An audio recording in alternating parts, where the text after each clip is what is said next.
আপনার সন্তানকে আপনি কোথায় ভর্তি করাইবেন এই বিষয়ে আপনি সর্বোচ্চ সতর্ক হন। কারণ বর্তমানে শিক্ষা প্রতিষ্ঠানগুলো উপর দিয়ে ভালো থাকে কিন্তু ভিতরে অনেক খারাপ থাকে। তাদের মূল উদ্দেশ্য, মূল পেশা এখন টাকা টাকা কীভাবে ইনকাম করা যায়, মানে খুব ভালো নাম দেয় কিন্তু বাট ভিতরে কোনো কাজ করে না। গতকালকে একটা ভিডিও দেখলাম, একটা ছোট বাচ্চা তাকে নির্যাতন করছে একজন শিক্ষক এবং শিক্ষিকা প্রায় 4 মিনিট ধরে। এতটুকু একটা বাচ্চা, সে কী করতে পারে, সে কী অপরাধ করতে পারে? তাকে তো এইভাবে টর্চার করার কোনো মানেই হয় না। এতে কী হয়, শিশুর মানসিক অবস্থা অনেক দিন দিন খারাপ হয়ে যায়। আপনারা যারা যেখানে ভর্তি করান আপনারা বিশেষভাবে নজর রাখবেন।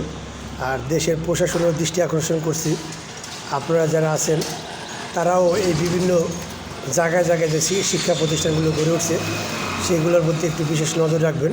কারণ এই সব জায়গায় অনেক অপরাধমূলক কাজও হয়।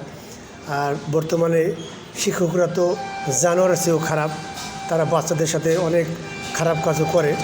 তারপরে শিক্ষা প্রতিষ্ঠানের ভিতর বসেও তারা অনেক অনৈতিক কাজ করে থাকে, বিশেষ করে শিক্ষিকা মহিলাদের সাথেও।